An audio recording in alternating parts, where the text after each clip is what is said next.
नमस्कार, आप सभी का स्वागत है दोस्तों let's learn with Azhar learning platform पर।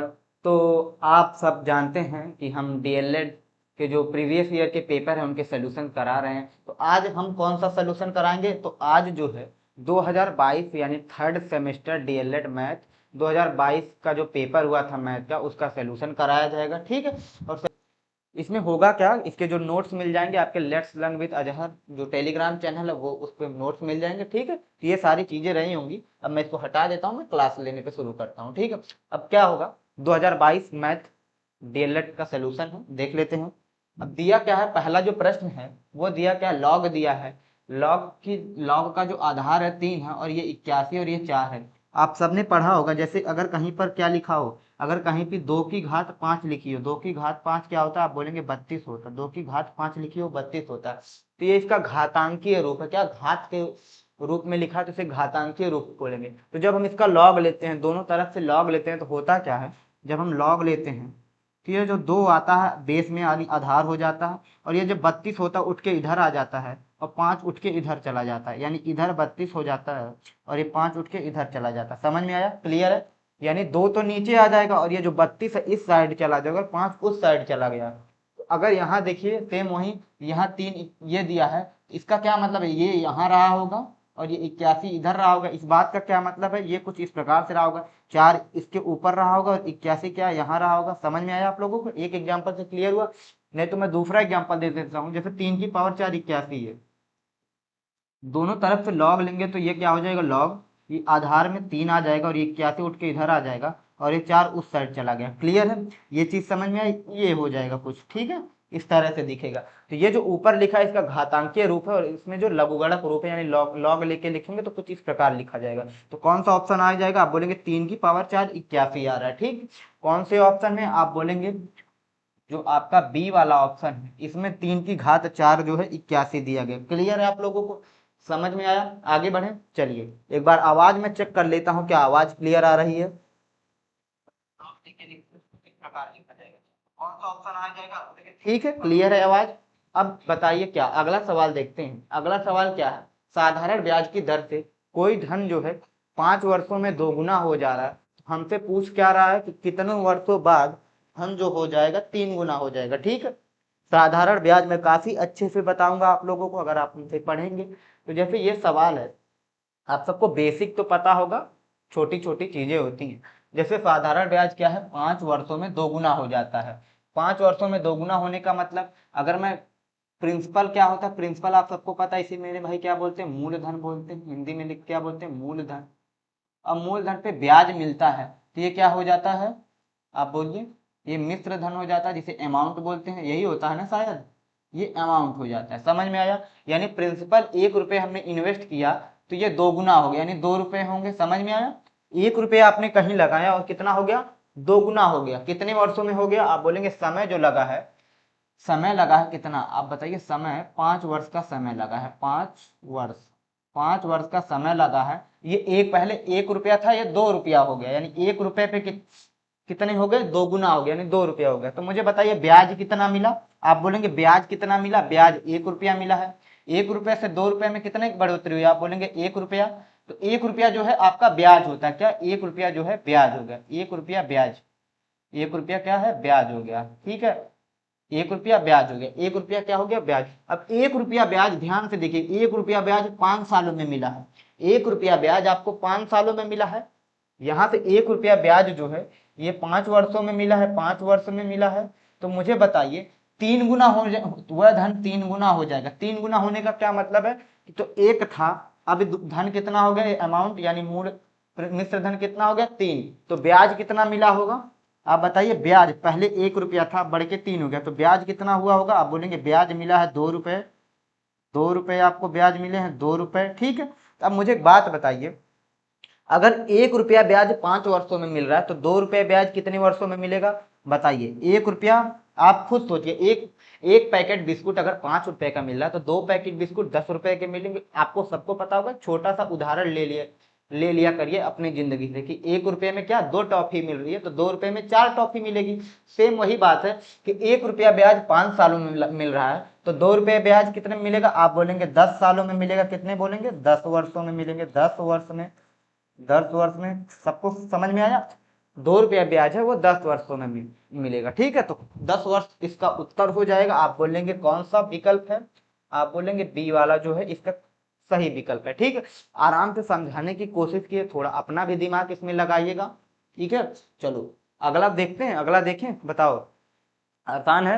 अब ये देखो बहुविकल्पीय में तो इसे इसमें इतना लिखना नहीं, ऐसे ऐसे डायग्राम बनाओगे, सोचोगे, समझोगे, कर ले जाओगे। ठीक है, चलो अगला सवाल देखते हैं। अब ये व्यंजक दिया है, इसको गुणनखंड करना है। इसका क्या करना है, हमें गुणनखंड करना है।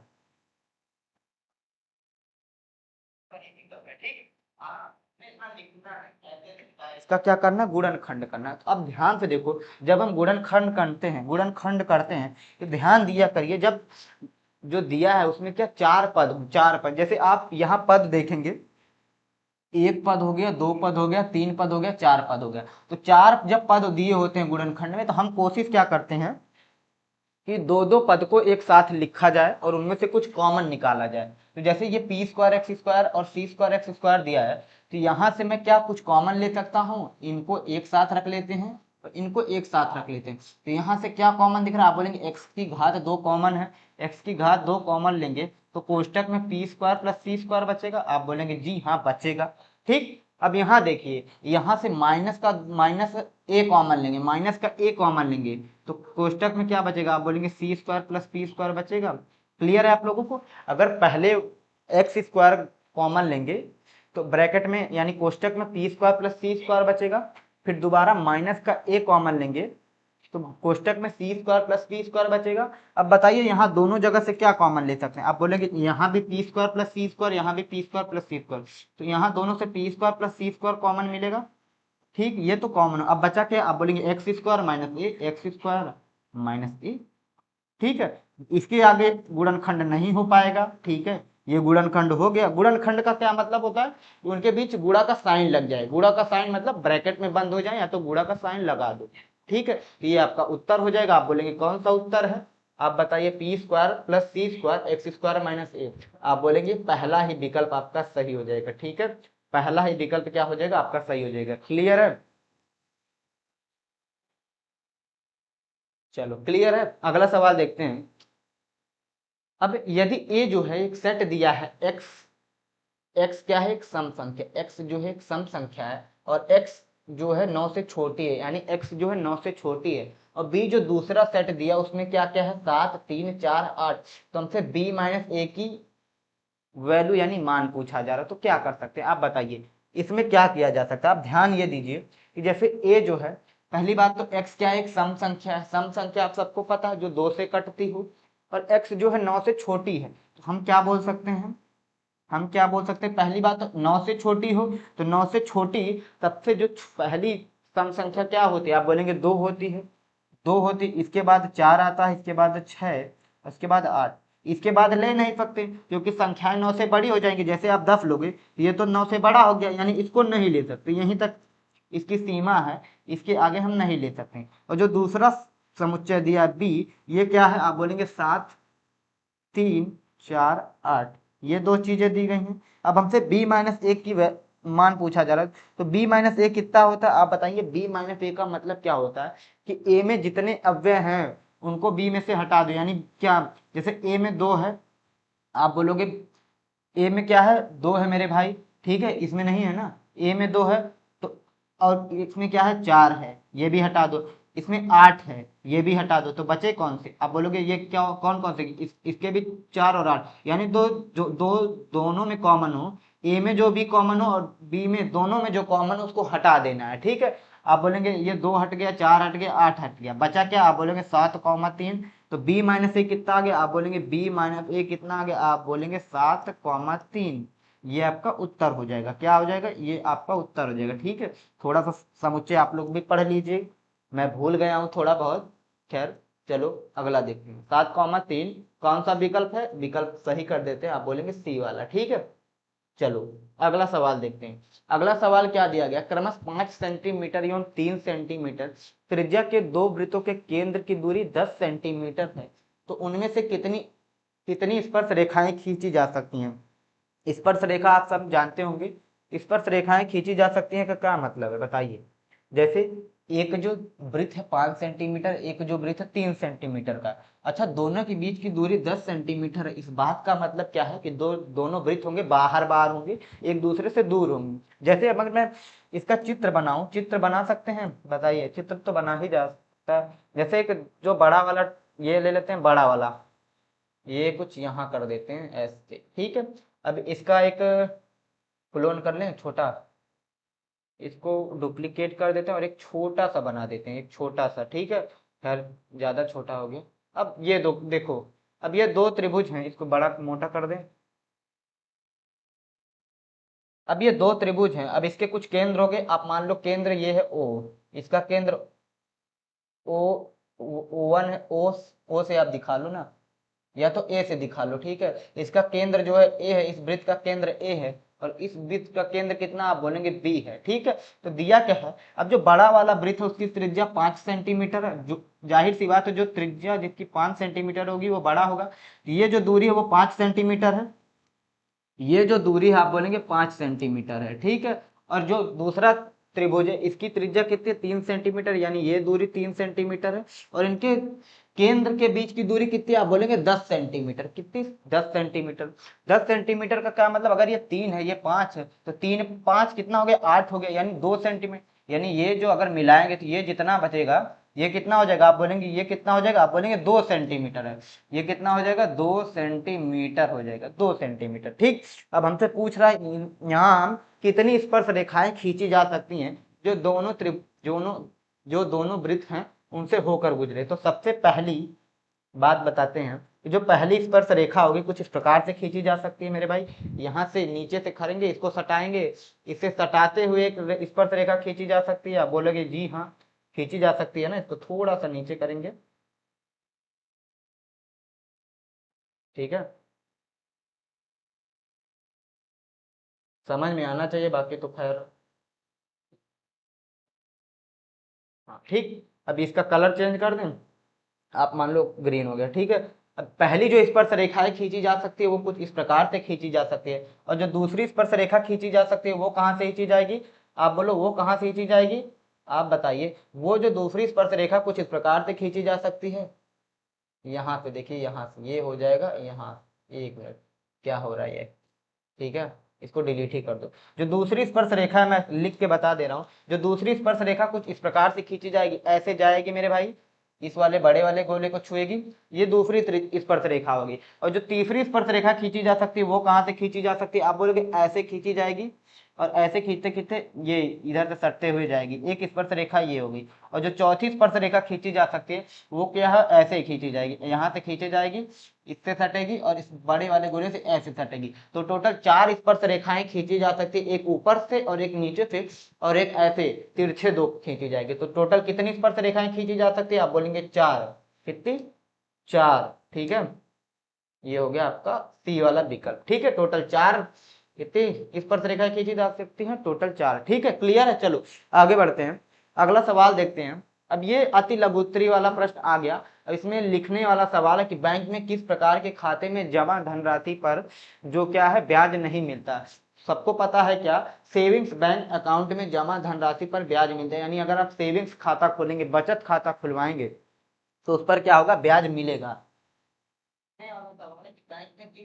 ठीक है। अगर आप सेविंग्स अकाउंट यानी बचत खाता खुलवाएंगे तो उसमें क्या होगा, बैंक में ब्याज मिलेगा, ठीक है, क्या मिलता है, ब्याज मिलता है। लेकिन अगर आप करंट अकाउंट खुलवाएंगे, करंट अकाउंट क्या होता है, 2 प्रकार के अकाउंट खुलवाए जाते हैं, एक तो सेविंग्स और भी प्रकार के अकाउंट होते हैं, लेकिन हमें जितना पता होता है कि सेविंग्स अकाउंट होता है, करंट अकाउंट होता है, ठीक है। तो जब आप करंट अकाउंट खुलवाएंगे तो उसमें क्या होता है, बैंक में ब्याज नहीं देता, कोई ब्याज नहीं मिलता, ठीक है। तो इतनी ही सी लाइन आपसे लिखनी है, ठीक है। बाकी ये आप न भी लिखेंगे 4 लाइन आखिरी की तो कोई बात नहीं, ठीक है, ये तो एक फालतू का है, ठीक है। तो ये क्या लिखना है कि करंट अकाउंट पर हम ब्याज, बैंक जो है हमें कोई ब्याज नहीं देता। चलो अगला, अगला क्या है, छात्रावास में 300 छात्रों के लिए 15 दिनों की राशि राशन सामग्री उपलब्ध है। यदि अवकाश के कारण यानी छुट्टी के कारण 200 विद्यार्थी अपने घर चले गए तो बताइए वह सामग्री कितने दिनों चलेगी।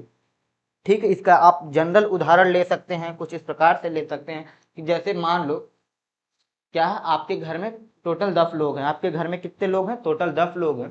अब उसमें से क्या होगा, आपके घर कुछ राशन रखा होगा, आपके घर कुछ राशन रखा होगा। उसमें से क्या होगा कि अगर मान लो 5 लोग कहीं टूर पे चले गए, अब 10 लोग थे, 10 लोग खाना खा रहे थे तो ज्यादा राशन का यूज हो रहा था, तो जब 5 लोग टूर पे चले जाएंगे तो 5 लोग बचेंगे। अब लोग क्या खाएंगे? खाना कम खाएंगे, तो राशन क्या होगा? कम यूज होगा।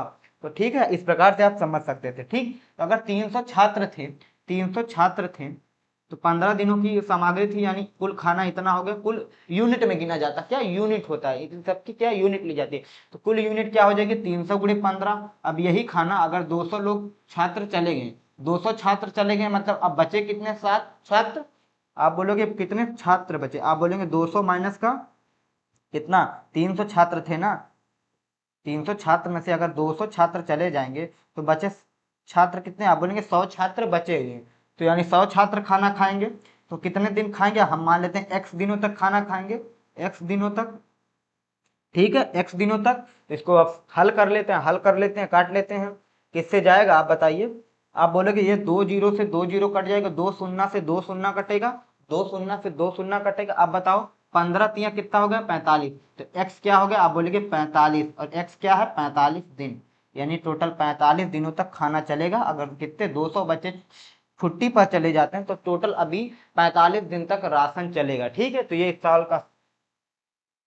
सवाल का हल था। ठीक है, क्लियर है आप लोगों को? आगे बढ़े, चलो अगला सवाल देखते हैं। अब इसमें भाग देना है, x+3 से भाग देने पर हमें भागफल व शेषफल बताना है कि क्या होगा। ठीक है, अब भाग देना सबको आता होगा, आप भाग दे दो, ये लिख लो क्या है। आप बोलोगे x की घात 2 + 7x + 14। ठीक है, अब ये क्या हो जाएगा? अब आप बोलेंगे x+3 से भाग देना है। ठीक है, अच्छा मुझे एक बात बताइए आप लोग, क्या मैं थोड़ा सा अगर इंग्लिश का वर्ड यूज करता हूँ, शब्द यूज करता हूँ, जैसे आप सबको पता होगा एक्स, इसको क्या बोलते हैं? आप लोग x की घात 2 बोलते हो, मुझे पता है। ठीक है, लेकिन थोड़ा सा फेमिलियर रहिए, भले आपको बोलना ना हो, लेकिन पता रहे कि इसको x का स्क्वायर बोलते हैं, यानी एक्स स्क्वायर भी बोलते हैं। एक्स स्क्वायर इसको क्या बोलते हैं? आप बोलेंगे x³ बोलते हैं। थोड़ा सा इंग्लिश पर भी कमांड बनाइए, भले आपको हिंदी में पढ़ना, पेपर हिंदी में देना, लेकिन अगर पता रहेगा तो अच्छी बात है ना, कहीं दिक्कत नहीं होगी। अब क्या है? x+3 से इसे भाग देना है, तो आप बोलोगे कितनी बार जाएगा? आप बोलोगे कितनी बार जाएगा? बताइए कितनी बार जाएगा? आप बोलेंगे सबसे पहले x बार जाएगा, x का गुणा करेंगे x में x² आ जाएगा, x का गुणा करेंगे 3 में प्लस का 3x। अब घटाएंगे मेरे बच्चे, मेरे भाई, क्या कर देंगे? घटा देंगे। आप बोलेगे यहाँ प्लस है माइनस हो जाएगा, यहाँ प्लस है माइनस हो जाएगा। अब क्या होगा? x² माइनस x² कट जाएगा, 7x में से 3x घटाएंगे कितना आ जाएगा? आप बोलेंगे 4x, और 14 नीचे उतार लेते हैं। अब कितनी बार जाएगा? अब दोबारा से भाग देते हैं, दोबारा से भाग देंगे तो कितनी बार जाएगा? आप बोलेंगे कितनी बार जाएगा? आप बोलेंगे कितनी बार जाएगा? 4 बार जाएगा भाग। आप बोलेंगे 4 बार भाग जाता था। 4 का x में गुणा करेंगे 4x, और 4 का 3 में गुणा करेंगे 12, ये आ गया। अब दोबारा से इसको घटा लेंगे तो 4x, तो 4x कट जाएगा, 4x में से 4x घटाएंगे तो कट जाएगा, और 14 में से 12 घटा लेंगे तो कितना आ जाएगा? 2 आ जाएगा। समझ में आया? भाग देना आप लोगों ने सीखा होगा, काफी आसान होता है भाग देना। ठीक है, हमने भाग दिया। नीचे जो आता है आप सबको पता है, नीचे क्या आता है? आप बोलेंगे शेषफल आता है, शेषफल। नीचे क्या आता है? आप बोलेंगे शेषफल आता है। इंग्लिश में इसको रिमाइंडर भी बोलते हैं। ठीक है, इंग्लिश में क्या इसे बोलते हैं? रिमाइंडर। और हिंदी में क्या बोलते हैं? आप बोलेंगे शेषफल बोलते हैं। और ये जो ऊपर आता है इसे मेरे भाई भागफल बोलते हैं। भाग करने पे जो फल मिलता है, फल वैसे भी ऊपर होता है। ठीक है, भागफल। और इसे इंग्लिश में क्या बोलते हैं? आप बोलो। कोसेंट बोलते हैं। क्या बोलते हैं? कोसेंट। ठीक है, खैर इंग्लिश की उतनी जरूरत है नहीं, लेकिन मैं बता देता हूं आपकी जानकारी के लिए कि ऊपर जो आता है वो भागफल आता है, जो नीचे आता है वो शेषफल आता है। ठीक है, यानी भागफल कितना आएगा? आप लिख देंगे भागफल कितना आएगा? x+4 आएगा, और शेषफल कितना आएगा? 2 आएगा। तो ये सवाल का क्या हो जाएगा? करेक्ट उत्तर हो जाएगा। चलिए आगे बढ़ते हैं, अगली सवाल देखते हैं। अगला सवाल क्या दिया गया? ठीक है, यानी भागफल कितना आएगा? लिख देंगे भागफल कितना आएगा? तो 4 आएगा। ठीक, अब क्या है? 10,000 का 10% वार्षिक ब्याज की दर से 2 वर्ष का चक्रवृद्धि ब्याज तथा साधारण ब्याज का अंतर ज्ञात की। इस सवाल को एक बार अच्छे से पढ़ लीजिए, इसके बाद में इसका सोल्यूशन यानी हल करवाता हूँ।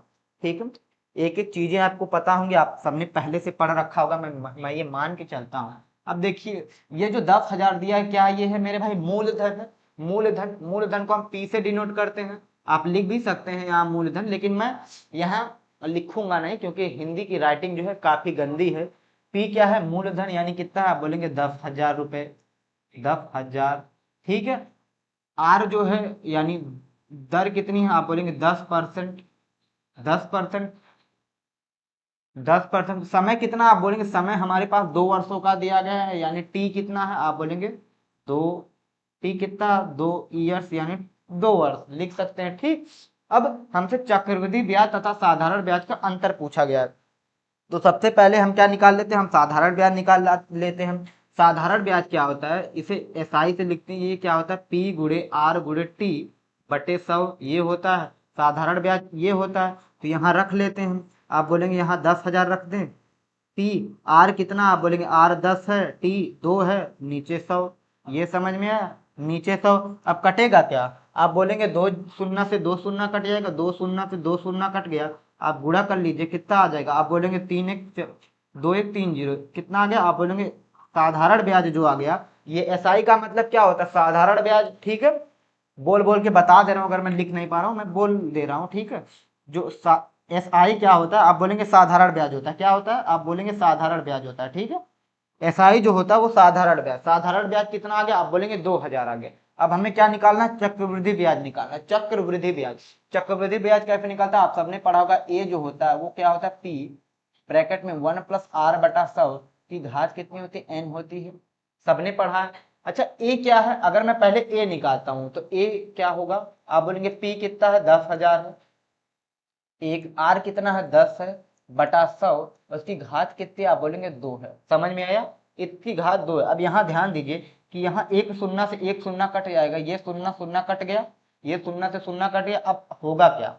अब ये कितना हो जाएगा? आप बोलेंगे 10,000, इसको हल करेंगे 10 एकम 10 और एक जोड़ेंगे 11/10 का वर्ग करना है, यानी 2 बार गुणा करना है, 11/10 गुणे 11/10। अब यहाँ क्या होगा? अब दोबारा से ये 2 शून्य से 2 शून्य कटेगा, ये अब हो कितना गया? आप बोलेंगे ए कितना आ गया? आप बोलेंगे ए यानी मूल मिश्र धन कितना आ गया?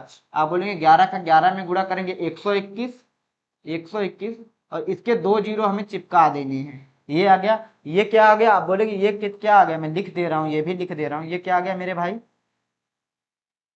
ये मिश्र धन आ गया, मिश्र धन, ये आ गया आपका मिश्र धन। ठीक है, ये आपका मिश्र धन आ गया, ये आपका मिश्र धन आ गया। ठीक, अब हमें ब्याज निकालना है, तो आप सबको पढ़ा होगा चक्रवृद्धि ब्याज क्या होता है? ए माइनस पी, यानी मिश्र धन में से अगर हम मूल धन घटा देते हैं तो चक्रवृद्धि ब्याज आता है।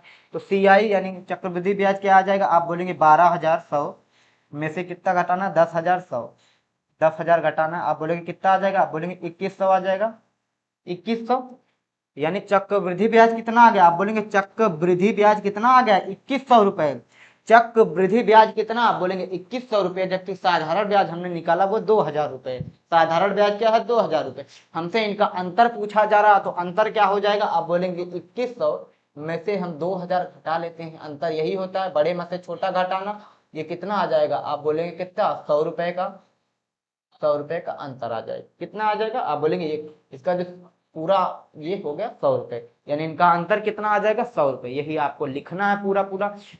आप ये भी कर सकते थे कि जैसे यहाँ पी है, यहाँ आप पी की जगह क्या रख सकते थे? मूलधन लिख सकते थे, हिंदी हिंदी लिख देंगे तो भी काम हो जाएगा। ठीक है, चलिए अगला सवाल बताते हूं मैं। अगला सवाल देखते हैं। अब ये व्यंजक है, इसका भी गुणनखंड करना, तो ये एक स्पेशल टाइप का क्वेश्चन है, अच्छे अच्छे लोग नहीं कर पाते हैं। इसमें क्या होता है, अगर आपको ये पता होगा तो आप कर ले जाएंगे। जैसे ये दिया है, तो अब अगर आप गुणा करोगे एक्स स्क्वायर, ए का गुणा करोगे एक्स में ए एक्स हो जाएगा, और ये माइनस का माइनस कितना हो जाएगा? प्लस एक, एक बटा ए इंटू एक्स। ठीक है, अब माइनस का एक।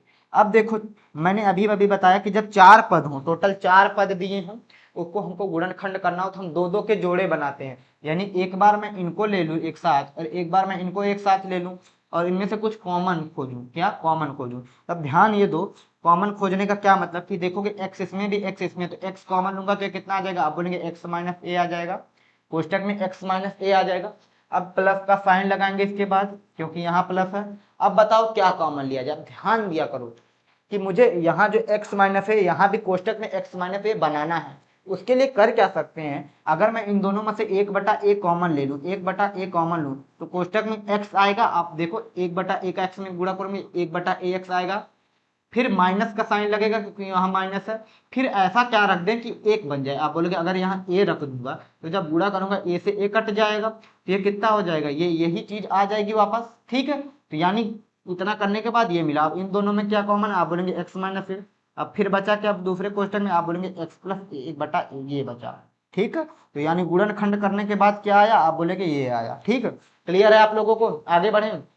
बताइए क्या ये जो गुणनखंड का सवाल है आप लोग कर ले जाएंगे आराम से, आप लोग आराम से कर ले जाएंगे, क्लियर है। बताइए, चलिए अगला देखते हैं हम। अब ये एक सवाल है, ठीक है, अगर आपने ज्यामिति यानी जियोमेट्री अच्छे से पढ़ रखी होगी तो अच्छी बात है, वरना इसका जो कॉन्सेप्ट है बहुत लंबा है।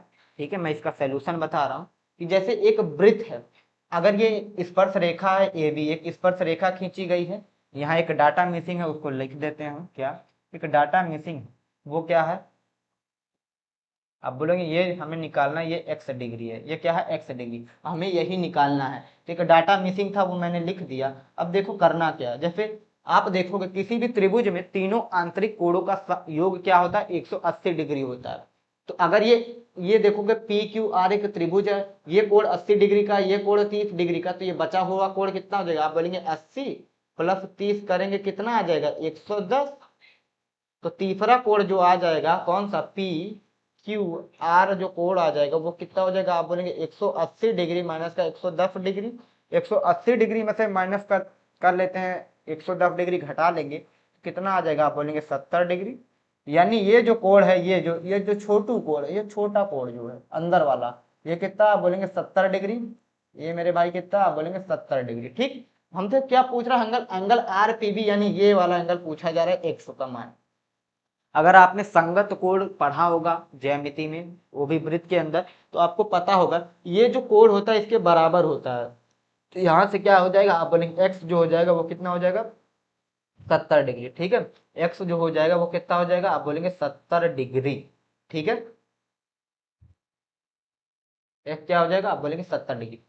ये एक कॉन्सेप्ट होता है जो ज्यामिति में पढ़ाया जाता है, इंग्लिश में इसके अल्टरनेट सेगमेंट थ्योरम बोलते हैं, या तो संगत कोण इसे बोल सकते हैं। ठीक है, तो x कितना आ जाएगा, आप बोलेंगे इसके अंदर ये देखो, ये दोनों कोण को छोड़ के इधर जो कोण बनेगा उसके बराबर हो जाएगा 70 डिग्री। ठीक है, चलो अगला सवाल देखते हैं। दो घन हैं जिनमें प्रत्येक का आयतन कितना है, दोनों घनों का आयतन है 1728 सेंटीमीटर प्रत्येक का। अगर उनके सिरों को परस्पर जोड़ा जाए तो नया बना घनाभ का क्या होगा, संपूर्ण पृष्ठ निकालना, संपूर्ण पृष्ठ क्षेत्रफल क्या होगा। फिगर से समझा रहा हूं इसको आराम से।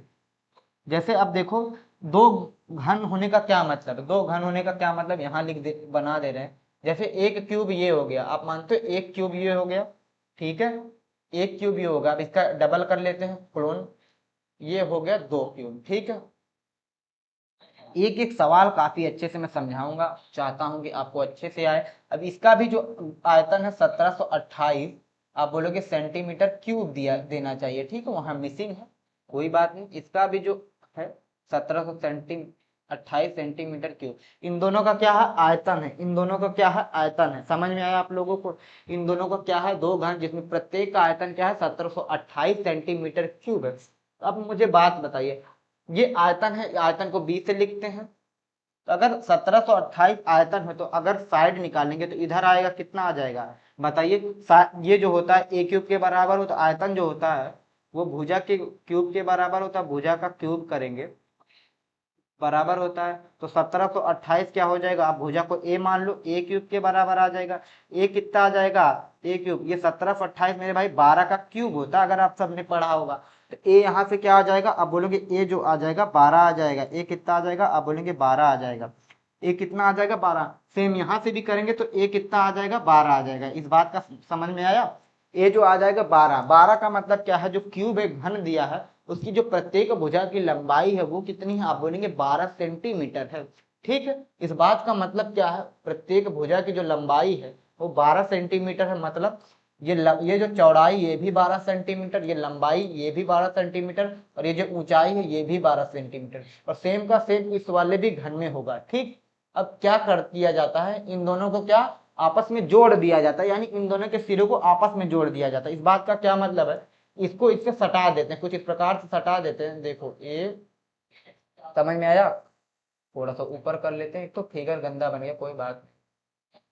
अच्छा ऐसे होगा, सॉरी, गंदा नहीं बना, गंदा कैसे बनेगा बताओ। ठीक है, अब ये इन दोनों घन को जो आपस में जोड़ दिया गया कुछ इस प्रकार। अब मुझे बताओ, जब हम इसको जोड़ रहे हैं तो मुझे बताओ क्या है, जैसे ये लंबाई नीचे की एक, ये कितनी थी, 12 थी, आप बोलो ये 12 थी, ये भी 12 थी, तो टोटल कितना हो गया, पूरी की पूरी घन। अब ये जो चित्र बना ये क्या है, घनाभ बन गया। घनाभ का मतलब एक क्यूबाइड बन गया, क्यूबाइड का मतलब होता है घनाभ बन गया। क्या बन गया, घनाभ बन गया। ये क्या बन गया, एक घनाभ बन गया। तो एक घनाभ की जो लंबाई क्या हो जाएगी, आप बोले घनाभ की लंबाई कितनी हो जाएगी, आप ये 12 है, ये 12 यानी टोटल 24 सेंटीमीटर हो गई। ठीक है, और ये जो चौड़ाई है ये तो बराबर रहेगी, जो पहले थी वही थी 12 सेंटीमीटर। ये जो चौड़ाई है, जो लंबाई हो गई, लंबाई को एल से लिखते हैं, लंबाई जो 24 सेंटीमीटर होगी, चौड़ाई यानी बी आप बोलेंगे 12 सेंटीमीटर है। ठीक है, अच्छा ऊंचाई कितनी, ऊंचाई भी पहले जितनी थी उतनी ही थी, 12 सेंटीमीटर, 12 सेंटीमीटर, यानी ऊंचाई भी कितनी होगी, आप बोलेंगे एच जो है 12 सेंटीमीटर हो जाएगा, दिख रहा है ना, एच जो है 12 सेंटीमीटर हो जाएगा, लंबाई 24 centimetre, B 12 centimetre, H 12 centimetre. ठीक, इतना समझ में आप लोगों को बताइए। ठीक है, चलें आगे बढ़ें, क्यों बफरिंग हो रहा है भाई, ठीक क्लियर है। चलो, अब क्या है, ऐसे बने घनाभ का संपूर्ण पृष्ठ, संपूर्ण पृष्ठ क्या होता है, आप बोलेंगे इसको टी एस से लिखते हैं। ये क्या होता है, आप बोलेंगे दो कोष्टक में L B B H plus H L, ये गुणा करके लिखते हैं, ये होता है। तब संपूर्ण पृष्ठ निकाल लेते हैं। देखिए हिंदी में लिखूंगा नहीं, जहां मैं चीजें हिंदी की जरूरत होगी वहां मैं लिखूंगा, नहीं तो मैं बोल बोल बताऊंगा। ठीक है, अब टी एस ए यानी संपूर्ण पृष्ठीय क्षेत्रफल क्या हो जाएगा, आप बोलोगे 2, एल कितना, आप बोलेगे 24 है। ठीक है, एल क्या है, 24 है, गुड़े बी कितना है, 12, फिर बी एच का मतलब 12 गुड़े 12, और इसका मतलब हो गया 12 गुड़े 24। ये समझ में आया। अब इसको हल कर लेते हैं मेरे भाई, हल कर लें कैसे, आप बोलोगे 12 का 24 में गुणा करोगे कितना आएगा, 288, गुणा कर लेना। 12 का 24 में गुणा करोगे 288, 12 का 12 में गुणा करोगे 144, और 12 का 24 में फिर से कितना आ जाएगा, 288।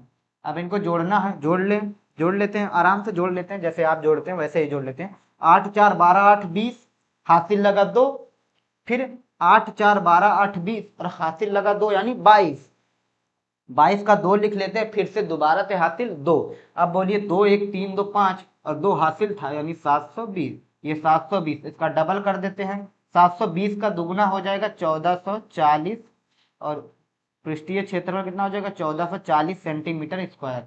ठीक है, ये आपका क्या आ जाएगा, टी एस ए, संपूर्ण पृष्ठीय क्षेत्रफल कितना आ जाएगा, 1440 सेंटीमीटर स्क्वायर। ठीक है, काफी आसानी से बताया है, बहुत टाइम ले लेके बताया है, एक एक चीजें बताई हैं। फिर भी नहीं समझ में आ रहा है तो क्या कर सकते हैं आप लोगों का, पानी में डूब के मर जाइए, नहीं समझ में आया। ठीक है, काफी टाइम लिया इस सवाल में समझाने को। ठीक है, एकदम आकृति बनाई, एक नंबर का फिगर बनाया, एकदम रैपचिक दिख रहा है लाल कलर का। ठीक है, तो समझ में आ चुका होगा आप लोगों को। चलो अगला सवाल देखते हैं। अगला सवाल क्या है, अब हमें ये सारणी दी गई है, इसमें आंकड़ों का समांतर माध्य निकालना है। ठीक है, सारणी दी गई है, उसमें समांतर माध्य निकालना है। तो पद को क्या बोलते हैं, आप बोलेंगे पद को एक्स से डिनोट करते हैं, यानी एक्स से दर्शाते हैं। ठीक है, और जो बारंबारता है इसको एफ से दर्शाते हैं। ठीक, तो मुझे एक बात बताइए, समांतर माध्य क्या होता है, आप बोलेंगे समांतर माध्य, समांतर माध्य क्या होता है, पहले इसका सूत्र पता होना चाहिए, होता सिग्मा एफ एक्स बटे सिग्मा एफ। इसका मतलब होता है कि हमें एफ एक्स को जोड़ना है, सारी एफ एक्स की मानों को जोड़ना है, और एफ के मानों को जोड़ना है, और इनको आपस में भाग दे देना है, तो हमारा समांतर माध्य आ जाता है। तब ये देखिए, तो पहले मुझे एफ एक्स निकालना होगा, तो एफ इतना एक्स इतना है, तो एफ एक्स के लिए एक अलग टेबल बना लें, एक अलग टेबल बना लेते हैं गंदी सी। ठीक है, अब ये देखो, थोड़ा सा अच्छा बना देते हैं। एफ एक्स क्या हो जाएगा, कुछ इस प्रकार से मैं बना लेते हैं टेबल। अब एफ एक्स क्या हो जाएगा, आप ये देखिए कि 12 का 4 तिया कितना हो जाएगा, ये 12, एफ एक्स यहाँ लिख दे रहा हूँ, एफ एक्स 4 तिया 12, 6 चौके 24, 8 दूनी 16, 10 दूनी 20, 12 छक्के 72 और 14 अट्ठे 112, ये होता है ना।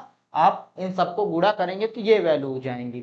अब देखिए एफ एक्स का मतलब क्या है, सिग्मा एफ एक्स का मतलब है एफ एक्स को जोड़ दो। एफ एक्स को जोड़ना मतलब 12 प्लस 24 प्लस 16, इन सबको ऐड करना आपस में, ठीक है। हम इन सबको ऐड करना, ऐड कर लें जोड़ लें, बताइए जोड़ लें। 24 में 16 जोड़ा 40 बना, 40 में 20 जोड़ दिया कितना बना, आप बोलेंगे 60 बना। 60 में 72 जोड़ लिया कितना बना, 132 बना, कितना 132। अब 132 में 112 जोड़ लिया 244 बना। अच्छा 244 में दोबारा का 12 जोड़ना है तो कितना आ जाएगा, आप बोलेंगे 256 आ जाएगा। तो ये जोड़ने पे कितना आ गया, आप बोलेंगे 256, ठीक है, जोड़ना सीख लीजिए, ठीक है। दो, अब यहाँ सिग्मा एफ है यानी इनको भी जोड़ना है, तो 3 में 4 जोड़ा 7, 7 2 9, 9 2 11, 11 6 17, और 17 में 8 जोड़ा कितना आया, आप बोलेंगे 25, 17 8 कितना 25। इनको थोड़ा सा आप मन में भी किया करिए, सारी चीजों के लिए अगर आप कलम यूज कर रहे हैं तो गंदी बात। ये कितना आ गया, आप बोलेंगे इनको जोड़ लिया ये 25 आ गया। तो हमें समांतर माध्य निकालना है, मान रख देते हैं। सिग्मा एफ एक्स कितना, आप बोलेंगे ये 256 है, जोड़ लिया, और एफ कितना, आप बोलेंगे 25 है, भाग करना है। अब देखिए यहाँ से मैं एक चीज बता रहा हूं, जब भी हमें 25 से भाग देना है किसी भी नंबर को, तो हम क्या कर सकते हैं, नीचे 100 बना सकते हैं। तो 100 बनाने के लिए अगर मैं दोनों ऊपर नीचे 4 से गुणा कर दूं, समझ में आया। 100 बनाने के लिए अगर मैं ऊपर नीचे 4 से गुणा कर दूं तो होगा क्या, ये 256 का 4 गुना कितना होता है, आप बोलेंगे 1024, और इधर क्या हो जाएगा 25 गुणे 100, 25 गुणे 100। अब 100 से भाग देना आसान क्यों होता है, 100 से भाग देने का मतलब पता है क्या होता है, कि दो अंकों पर दशमलव का स्थान लगा देना। दो अंकों पर क्या, दो अंकों के बाद दशमलव का चिन्ह लगा देना। यानी इसको लिख सकते हैं 1024, ठीक, और दो अंकों का मतलब दाएं से 4 2, दो स्थान हो गए। आप बोलोगे यहाँ दशमलव लगा दो, क्या यहाँ दशमलव लगा दो, कितना हो जाएगा, आप बोलेंगे ये हो जाएगा, कितना हो जाएगा, ये हो जाएगा, ठीक। समझ में आप लोगों को, बताओ कितना आ जाएगा, आप बोलेंगे 10.24, आपका करेक्ट उत्तर हो जाएगा 10.24, ठीक है। सही है, आप लोग देख लीजिए एक बार मिला लीजिए, खैर गलत भी हो सकता है, टू बी ऑनेस्ट। आप बोलोगे ये हो जाएगा, कितना हो जाएगा, ये हो जाएगा, ठीक। समझ में आप लोगों को, बताओ। चलो ठीक है, कितना आ गया, 10.24 आ गए। चलो अगला देखते हैं, अगला सवाल क्या दिया गया, त्रिन, ये क्या है, हमें इसमें रचना करनी है। तो रचना कैसे होती है, आप सबको पता है रचना क्या होती है, एक गोला प्रकार चाहिए होता है, पेंसिल भी चाहिए होती है, उसके लिए सारी चीजें चाहिए होती हैं जो रचना में जरूरत होती है, इसके बाद रचना किया जाता। तो यहाँ मैं फ्री हैंड बता देता हूँ, यानी वैसे बता देता हूँ कि 3 यहाँ सेंटीमीटर लिख लीजिए, 3 सेंटीमीटर त्रिज्या के किसी वृत्त, 3 सेंटीमीटर मतलब अगर आप यहाँ गोला प्रकार रखोगे तो 3 सेंटीमीटर की दूरी भरेंगे, 3 सेंटीमीटर की दूरी भरेंगे तो गोला कुछ इस प्रकार से बनेगा, आप मानते हो। 3 सेंटीमीटर की दूरी भरोगे तो यहाँ रखोगे, ऐसे घुमाओगे, ये गोला बन गया 3 सेंटीमीटर का। ये क्या बन गया, 3 सेंटीमीटर का गोला बन गया, 3 सेंटीमीटर, वेट अ मिनट, ये क्या क्या बन गया, आप बोलोगे 3 सेंटीमीटर का गोला बन गया, समझ में आया। अब क्या करना है कि वृत्त के केंद्र से 6 सेंटीमीटर दूर, 6 सेंटीमीटर दूर यानी वृत्त के कोई बाहर बिंदु होगा, वहां से क्या स्पर्श रेखा खींचनी। तो अगर ये 3 सेंटीमीटर है तो 3 सेंटीमीटर, ये मान लो यहाँ वृत्त यहाँ है, ठीक है, ये 3 सेंटीमीटर, तभी तो दूरी पूरी 6 सेंटीमीटर होगी। अब यहाँ से हमें दो स्पर्श रेखाएं खींचनी, आप बोलोगे एक स्पर्श रेखा कुछ इस प्रकार से जाएगी छूते हुए, और ये दूसरी की स्पर्श रेखा जो होगी वो इस प्रकार से छूती जाएगी। तो इसी की आपको रचना करनी है। आप जब गोला प्रकार लिए रहेंगे तो ऐसे कर सकते हैं गोला प्रकार, और क्या होता है पेंसिल की मदद से इस प्रकार से इसकी रचना की जाएगी, ठीक है। चलो अगला देखते हैं, अगला में क्या दिया गया है, ये भी एक देखो समुच्चय का सवाल है, हमसे ए इंटरसेक्शन बी तथा ए यूनियन पूछा गया। अब देखिए ध्यान दीजिए, जैसे ए दिया है ये, तो अगर मैं ए को सॉल्व करूं तो बताइए x² माइनस 5x प्लस 6, यहाँ लिख देता हूँ x² माइनस 5x प्लस 6 को हम गुणनखंड करें तो आप बोल सकते हो, इसको मैं लिख सकता हूँ माइनस का 2x माइनस का 3x प्लस 6। अब कर क्या सकते हैं, दोनों साइड से क्या ले लें, दोनों साइड से यहाँ से x कॉमन लेंगे तो x माइनस 2, और यहाँ से 3 कॉमन लेंगे तो x माइनस 2, गुणनखंड करना बताया। अभी दो सवाल आ चुके हैं गुणनखंड के, तो अब यहाँ से क्या हो जाएगा, आप बोलोगे दोनों x माइनस 2 कॉमन हो जाएगा, कोष्टक में बचेगा x माइनस 3, यानी इसको गुणनखंड करेंगे तो कितना आ जाएगा, आप बोलेंगे x माइनस 2 गुणे x माइनस 3, यानी ये क्या हो जाएगा, आप बोलेंगे x माइनस 2 गुणे x माइनस कितना हो जाएगा 3 हो जाएगा, ठीक है। समझ में आया। अब b जो दिया है b बी क्या दिया गया, आप बोलेंगे x+2 दिया गया है इंटू गुणे x-3 दिया है, समझ में आया। ए जो दिया गया है x-2 गुणे x-3 और बी जो दिया है x+2 गुणे x-3। अब ए इंटरसेक्शन बी पूछा गया, इस उल्टे यू का क्या मतलब होता है, ए इंटरसेक्शन बी का मतलब क्या होता है, ए यूनियन बी, दो चीजें पूछी गई, तो बताइए क्या होता है। अच्छा, इंटरसेक्शन का मतलब क्या होता है, जो दोनों में कॉमन हो, दोनों में हो, कॉमन का मतलब जो दोनों में हो। तो मुझे बताइए ए इंटरसेक्शन बी क्या हो जाएगा, दोनों में कॉमन क्या है, बोलेंगे x-3 इसमें भी है, x-3 इसमें भी है, तो ए इंटरसेक्शन बी कितना आ जाएगा, आप बोलेंगे x-3 आ जाएगा, x-3, x-3 क्यों, क्योंकि ए इंटरसेक्शन बी का मतलब क्या होता है, जो दोनों में कॉमन हो, तो x-3 दोनों में कॉमन है। अच्छा, ए यूनियन बी का क्या मतलब होता है, इसका मतलब होता है सारी चीजों को समेट लो, यानी जितनी भी चीजें दी गई सारी चीजों को लिख लो। तो क्या क्या दिया गया है, आप बोलेंगे पहले क्या x-2 दिया गया है पहले वाले में, फिर x-3 दिया है, इनको हमने समेट लिया, ठीक है, यानी एक बाग में सारे के सारे नोट छीटे गए हैं शादी में, 1 रुपए का सिक्का है, 2 रुपए का सिक्का, 5 रुपए का सिक्का, 10 रुपए का सिक्का तो कोई छींटता नहीं है, नोट छीटी जाती है अलग बात है, सारी चीजों को समेटना है। तो x-2 x-3 को समेट लिया, अब इस वाले में x+2 और x-3 को समेट लो, x+2 x-3 सबको लिख लो, जो भी चीज, जो भी सारी चीजें उनको लिख लो। देखो रिपीट नहीं करना, रिपीट का मतलब एक बार जो लिख लिया उसको डबल नहीं लिखना, ठीक है, सारी चीजों को एक एक बार समेट लेना। तो यहां से उत्तर आपको पता चला गया होगा कि, एक मिनट, ए इंटरसेक्शन बी क्या होता है, जो दोनों में कॉमन हो, और ए यूनियन बी का मतलब क्या होता है, जो भी सारी चीजें हैं सबको एक साथ लिख दो, यानी सबको मिला दो, तो ए यूनियन बी बनता है। ठीक है, क्लियर है आप लोगों को ये चीज, ठीक है, काफी समझाने में मेहनत लग रही है, थोड़ा घर से भी पढ़कर आइए, ऐसा नहीं कि मेरे ऊपर डिपेंडेंट रहिए, या तो मैं आराम आराम से पढ़ाऊँ, आराम से टाइम लेकर 2-2 घंटे 3-3 घंटे एक एक चीज को बताऊं, तो वो अच्छी बात है, लेकिन उतना टाइम नहीं है। चलो अगला सवाल देखिए, इसको सरलीकरण का सवाल है, इसमें क्या दिया गया है इनको देख लीजिए। ठीक है, अब जैसे माइनस, आप बताओ यहाँ -3/2, इसका घात कितना, आप बोलेंगे 2, 2 का मतलब स्क्वायर होता है, इसका मतलब 2 बार गुणा होता है, -3/2 गुणा -3/2, यही होता है। आप बोलोगे माइनस का माइनस में गुणा करते हैं तो क्या आता है बाबू, प्लस का प्लस हो जाता है, क्या होता है, प्लस हो जाता है।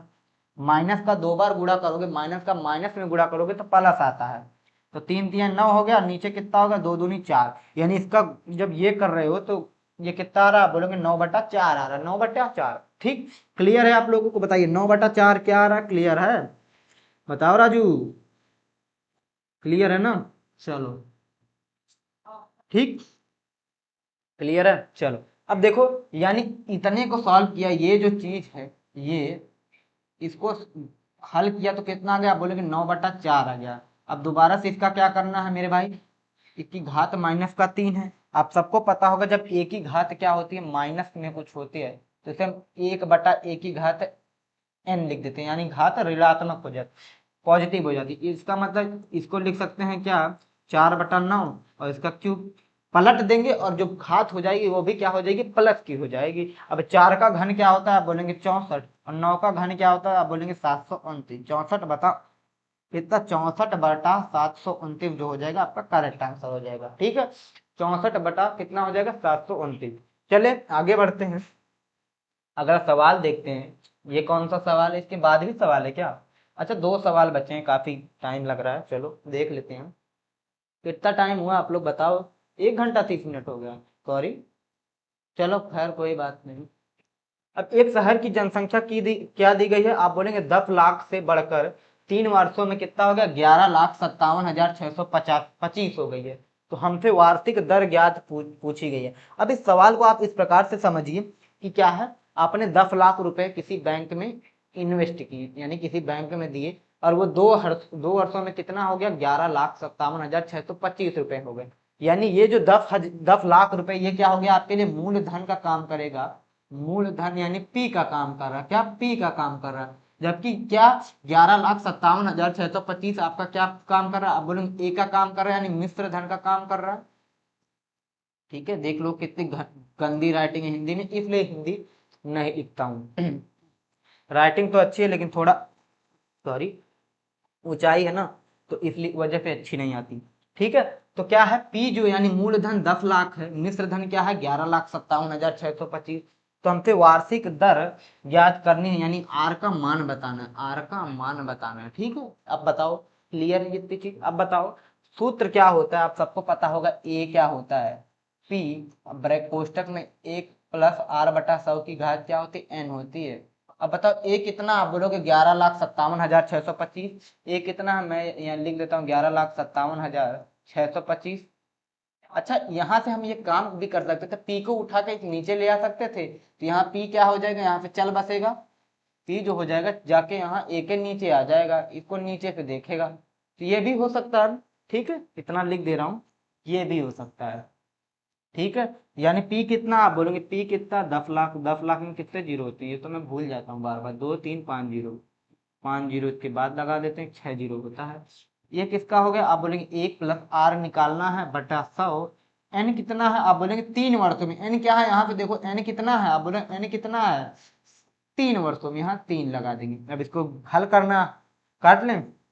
अब बताओ किससे काट सकते हैं, 25 से काट लें। आप बोलोगे 25, 25 से काट लोगे, 25 चौका 100, और ये कितना हो जाएगा 1 2 2 4 जीरो, 4 जीरो हो जाएगा। ठीक है, समझ में आया। अब इधर काटोगे 25 चौका 100, 15 हाथ से लगा 157, 25 छक्का 150, 25 छक्का 150। अब 7 गया, 25 तिया 75, 1 गया, कितना हो गया 1 गया 12, 125 हो गया ना, ये हो गया 25, ये 43 जीरो, कितना हो गया 46,305। देख लो क्या क्लियर है, बताओ एक बार कमेंट पढ़ ले रहे हैं, क्या आपको क्लियर है, बताओ।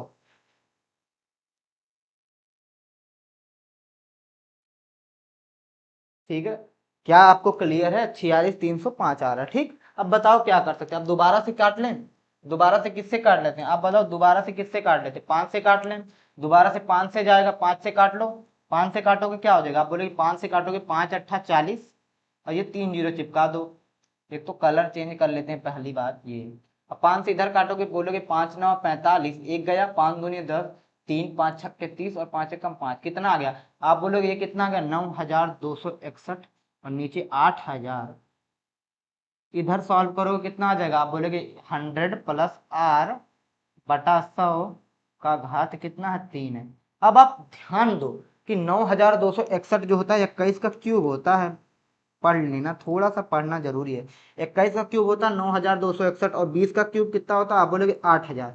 यानी इस चीज को मैं क्या लिख सकता हूँ, इस पूरी पूरी चीज को मैं क्या लिख सकता हूँ, 21, या ऊपर क्या था 21/20 का क्यूब लिखा जा सकता है। ठीक है, 21/20 का क्यूब। अब देखो ध्यान से, अगर a की घात m है बराबर b की घात m है, यहाँ से घात अगर सेम है, घात बराबर, तो आधार क्या हो जाएगा, बराबर हो जाएगा, यानी a जो हो जाएगा b के बराबर हो जाएगा। ठीक है, a जो हो जाएगा b के बराबर हो जाएगा, यानी अगर घात सेम है तो ये क्या हो जाएगा 21/20 क्या होगा, इसके बराबर हो जाएगा।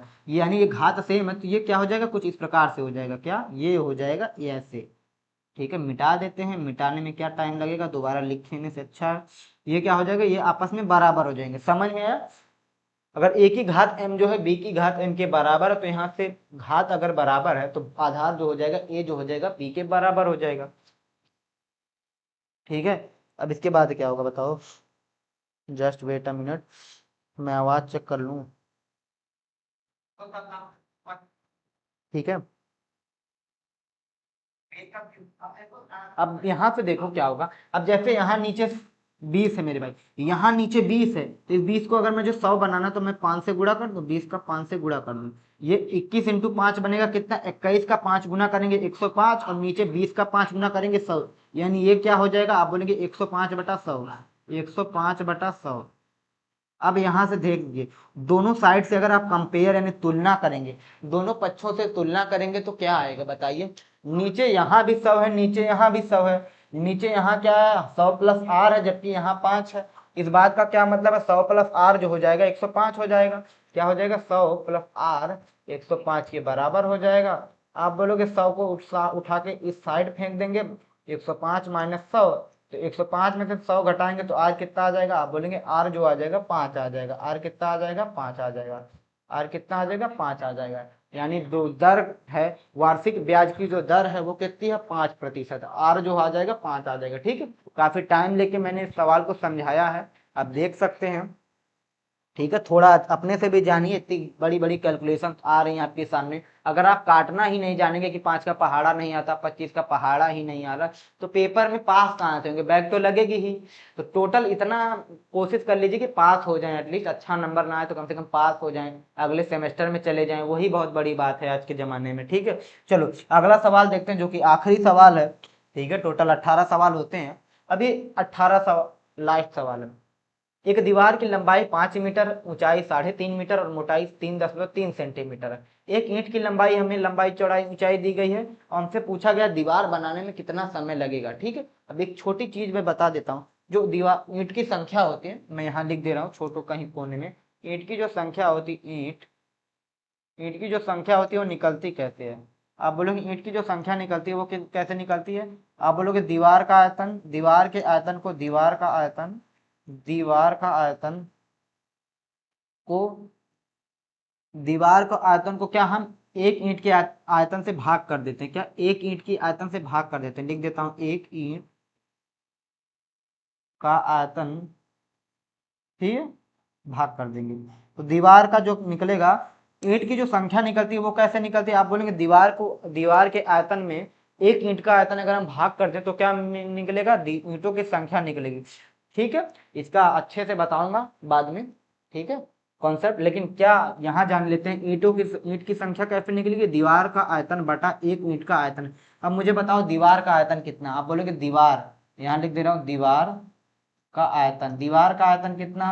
आप बोलोगे दीवार का आयतन क्या हो जाएगा, लंबाई गुणे चौड़ाई गुणे ऊंचाई। लंबाई कितनी, आप बोलोगे 5 मीटर, 5 मीटर को अगर मैं सेंटीमीटर में, 1 मीटर कितना होता है, आप बोलोगे 1 मीटर कितना होता है, आप बोलोगे 100 सेंटीमीटर होता है। 1 मीटर मेरे भाई कितना होता है, आप बोलोगे 100 सेंटीमीटर होता है, कितना होता है 100 सेंटीमीटर। तो 5 मीटर क्या हो जाएगा, आप बोलोगे 500 सेंटीमीटर, यानी 500 सेंटीमीटर। ठीक, डायरेक्ट अच्छा रख नहीं, ज्यादा अच्छा पड़ेगा। अब यहाँ देखो दीवार का आयतन निकाल लें, दीवार का आयतन क्या हो जाए, आप बोलोगे 5 मीटर यानी 500 सेंटीमीटर। फिर क्या दिया गया, ऊंचाई जो है 3.5 मीटर है, तो ये इसको 100 से गुणा करोगे कितना आ जाएगा, आप बोलोगे 3.5 को 100 से गुणा करोगे तो कितना सेंटीमीटर हो जाएगा, आप बोलोगे 350 सेंटीमीटर, यानी चौड़ाई कितनी 350 सेंटीमीटर है। ऊंचाई कितनी दी गई है, आप बोलोगे 3.3 सेंटीमीटर। नीचे क्या है, सारी चीजों को एक इकाई में कन्वर्ट करना, बदल लेना, या तो मीटर मीटर मीटर हो, या तो सेंटीमीटर सेंटीमीटर सेंटीमीटर हो। ठीक है, अब यहाँ क्या है, अब एक ईंट का आयतन है, ईंट की लंबाई कितनी है 25 सेंटीमीटर, चौड़ाई कितनी है, आप बोलोगे 10 सेंटीमीटर, ऊंचाई 7.7 है। अब इसको हल करना है, काट लें। अब बोलोगे एक दशमलव, यहाँ दशमलव दशमलव से कट जाएगा क्या, यहाँ देखो, यहाँ पे दशमलव, यहाँ पे दशमलव कट गया। अब 11 से काट लें, 11 से काटेंगे कितना आ जाएगा, बोलो 11 से काटेंगे, 11 तिया 33, 11 सत्ते 77, ये हो जाएगा। 7 से काट ले, 7 एकम 7, 7 पच्चे 35, 50 बार चला जाएगा। अब बोलो 25 से काटोगे, 25 दूनी 50, देखो एक एक चीज बता रहा हूँ, 25 दूनी 50। अच्छा, एक शून्य से एक शून्य यहाँ कट गया। अब बोलोगे कितना हो गया, 2 गुणे 3 6 और 6 गुणे 50, 6 गुणे कितना हो गया 50, 6 गुणे 50 कितना कर देंगे, आप बोलोगे 300 आ जाएगा, कितना 300 ईंटें, यानी 300 ईंटें लगेंगी। वैसे गलत, थोड़ा सा कहीं दिक्कत है क्या, आप बोलो 300 ईंटें आएगी, काट लो।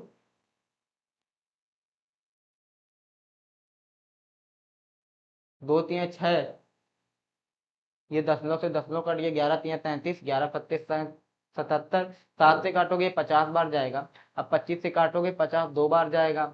ठीक है, एक जीरो से एक जीरो कट गया, 50 गुणे 6 ही तो आना, 300 ईंटें आ रही हैं। ठीक है, अगर कहीं कैलकुलेशन में गड़बड़ी होगी तो वो अलग बात है, लेकिन अगर आप ये कैलकुलेशन सही करेंगे, 300 ईंटें आ रही हैं, यानी दीवार को बनाने में कितने ईंटों की आवश्यकता पड़ेगी, आप बोलेंगे 300 ईंटों की। ठीक है, लिख सकते हो इस लाइन को, 300 ईंटों की आवश्यकता पड़ेगी। ठीक है, हो सकता है मुझे थोड़ा डाउट लग रहा है इस सवाल में, लेकिन आप देख लीजिएगा, आप अच्छे से करिएगा। ठीक है, तो चलो ये टोटल हो गए 18 सवाल, आज का पेपर खत्म होता है। टोटल 18 सवाल थे, जिसमें से 5 बहुविकल्पी पूछे जाते हैं, इसके बाद कितने पूछे जाते हैं, 5 6 11 7 18, 6 जो होते हैं आपके लघु उत्तरी सवाल पूछे जाते हैं, और जो 7 हैं वो कितने होते हैं, नहीं, जो 6 हैं वो अति लघु उत्तरी पूछे जाते हैं, और 7 जो हैं लघु उत्तरी पूछे जाते हैं। ठीक है, तो टोटल 18 सवाल होते हैं, मैं लिख दे बता देता हूँ, टोटल 18 सवाल होते हैं, 18 सवाल होते हैं। उसमें जो 5 होता है, 5 जो होता है वो एमसीक्यू होता है, यानी बहुविकल्पी।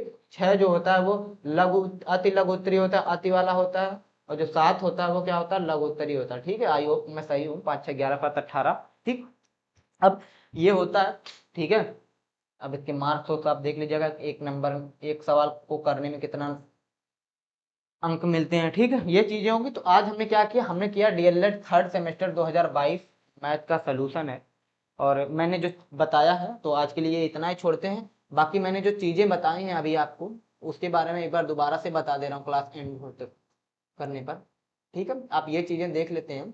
इसमें क्या दिया गया है, ये मैंने बताया कि जब आपकी पेपर की डेट अनाउंस हो जाएगी, अभी नहीं, जब आपकी पेपर की डेट अनाउंस हो जाएगी या जब हम प्रीवियस ईयर पूरा करा लेंगे तब हम ये सोचेंगे। इसमें मैं सारी चीजों पर काम कर रहा हूँ, आप सब देख सकते हैं। इसमें क्या होगा, 20 दिन का क्रैश कोर्स होगा, और ये थर्ड सेमेस्टर के लिए है, ऐसा थर्ड सेमेस्टर के लिए भी होगा। ठीक है, इसमें है क्या, देखिए, पहली बात तो चैप्टर वाइज थियरी पढ़ाऊंगा, इसके बाद उसके क्वेश्चंस प्रैक्टिस कराऊंगा। जैसे आज मैंने त्रिभुज पढ़ाया, त्रिभुज से जितने सवाल बनते हैं वो सारे सवाल कराए जाएंगे। इसके बाद कॉन्सेप्चुअल क्लैरिटी, यानी आराम आराम से चीजें पढ़ाऊंगा, एक एक चीजें डिटेल में बताऊंगा ताकि आपको अच्छे से समझ में आए। ठीक है, और पर डे एक क्लास होगी एक टॉपिक की, ये चीजें होंगी। और क्लास नोट्स जो हैं वो भी आपको, ये यहाँ जो भी पढ़ाया जाएगा उसकी सारी की सारी जो पीडीएफ है, नोट्स हैं, वो सारे के सारे आपको Telegram channel let's learn with Azhar पर और अवेलेबल करा दिया जाएगा, आप वहां से डाउनलोड कर सकते हैं। ठीक है, और इसके कंटेंट आप सब देख सकते हैं, यहाँ सिलेबस का डिस्कशन है। इसके बाद ये चैप्टर का नाम है त्रिभुज आयत वर्ग। इसके बाद सबसे पहले हम त्रिभुज शुरू करेंगे, त्रिभुज बताऊंगा क्या होता है। इसके बाद त्रिभुज बनता कैसे, इसका फिगर दिया है, इसमें क्या क्या इसकी विशेषताएं होती हैं। इसके बाद क्या है, त्रिभुज के प्रकार बताइए, एक एक डिटेल में जितने भी त्रिभुज के प्रकार हैं वो बताऊंगा। फिर ये, ठीक है, इसकी विशेषताएं बताऊंगा, इसका परिमाप कैसे निकालते हैं, इसका क्षेत्रफल कैसे निकालते हैं, इसकी माध्यिका क्या होती है, इसकी जो ऊंचाई क्या होती है, वो सारी एक एक चीज बारीकी से बारीकी चीजें मैं बताऊंगा। क्योंकि नोट भी आप देखो अवेलेबल है, सारी चीजें लिखी हुई हैं, मुझको बस समझाना है, तो ज्यादा टाइम तो लगेगा नहीं क्लास में, एक एक चीजें मैं आपको बताऊंगा। ठीक है, तो आप बताइए एक चीज आपको कैसे लगी, जो मैंने चीजें बनाई हैं आपके लिए सोची गई हैं, वो आप बता दीजिए क्लास देखने के बाद आपको कैसे लगी। ठीक है, आप बता दीजिए कितने टाइम बाद इसको स्टार्ट किया जाए, आप देखेंगे कि नहीं, आपका कैसा सपोर्ट रहेगा, उसके बिहाफ पे ये क्लास रेगुलर चलाई जाएगी। ठीक है, तो आज के लिए हम लोग इतना ही छोड़ते हैं। बाकी हम थर्ड सेमेस्टर वालों के लिए जो मैथ का सोल्यूशन है और भी जो प्रीवियस ईयर पेपर है उसको सोल्यूशन भी जल्द करा दिए जाएंगे। ठीक है, आज के लिए इतना ही मेरे भाई, बाय बाय। ठीक है, चलिए अपना ध्यान रखिए, अच्छे से पढ़िए और पेपर में पास होके आइए, नहीं तो बैक लग जाएगी। चलो ठीक है, बाय।